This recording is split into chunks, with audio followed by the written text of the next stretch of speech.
گہرے جادوئی جنگل کے بیچ جہاں جگمگاتے جگنوں اور اونچی کھمبیاں تھیں، وہاں لومی رانا کے پریوار کی رہائش تھی۔ یہ عام پریوار کی طرح نہیں تھے، بلکہ ان کے پاس چاند کی رانی کی دی ہوئی ستاروں کی جادوئی طاقت تھی۔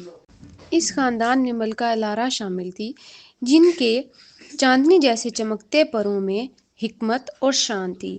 بادشاہ تھیرو، جن کی ہنسی سے پھول کھل اٹھتے، ان کی بڑی بیٹی سیلفین ایک نڈر مہم جو تھی، جس کے سبز پروں میں ہوا کی مستی تھی، اور سب سے چھوٹے جڑواں بچے اوران اور لیرا، جو روشنی کے حسین فریب بن کر سب کو حیران کر دیتے۔ ایک رات جب چاند کی رانی سالانہ چمکدار تہوار کی تیاری کر رہی تھی، اچانک آسمان پر سیاہ بادل چھا گئے۔ ایک خوفناک جادوگر میلگرن، جو روشنی اور خوشیوں کا دشمن تھا، اس نے ایک منحوس منتر پڑھ کر چاندنی چرا لی۔ اس کے بغیر پریوں کی طاقت کمزور پڑنے لگی اور تاریکی ہر سو چھانے لگی۔ ملکہ الارا نے اپنے خاندان کو جمع کیا۔ ہم میں ستارہ پتھر کو ممنوع وادی سے واپس لانا ہوگا، ورنہ روشنی ہمیشہ کے لیے ختم ہو جائے گی۔ یہ ایک خطرناک سفر تھا۔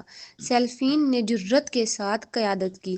ہوا میں پرواز کرتے ہوئے وہ ان جھاڑیوں سے بچ نکلی جو پکڑنے کی کوشش کر رہی تھیں۔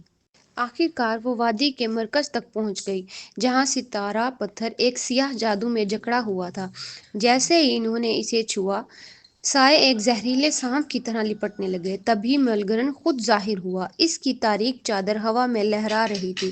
تم روشنی کو نہیں بچا سکتے، اس نے کہکا لگایا، مگر وہ پریوں کے خاندان کی طاقت کو کم سمجھ بیٹھا تھا۔ ملکہ الارا نے آسمان کی تمام چمک اپنے ہاتھوں میں جمع کر لی، جبکہ بادشاہ تھیرو کی خوشی بھری ہنسی نے سیاہی کو کمزور کر دیا۔ سیلفین نے بہادری سے چھلانگ لگائی اور ستارہ پتھر کو پکڑ لیا۔ اس کے ہاتھوں سے سنہری روشنی پھوٹ پڑی۔ ایک آخری جھٹکے کے ساتھ خاندان کی متحد طاقت نے میلگرن کے سحر کو توڑ دیا۔ ستارہ پتھر روشن ہو اٹھا اور چاندنی دوبارہ آسمان پر چمکنے لگی۔ روشنی کے ساتھ تاریکی مٹ گئی اور میلگرن ہمیشہ کے لیے ختم ہو گیا۔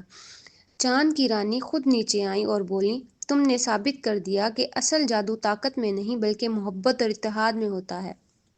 اس دن کے بعد لومی رانا کا پریوار ہمیشہ کے لیے چاندنی کا محافظ بن گیا، تاکہ روشنی کبھی ختم نہ ہو۔ اور پھر وہ چاندنی رات میں جھلملاتے پروں کے ساتھ رقص کرتے رہے، جیسے ٹوٹتے ہوئے ستارے آسمان میں چمک رہے ہوں۔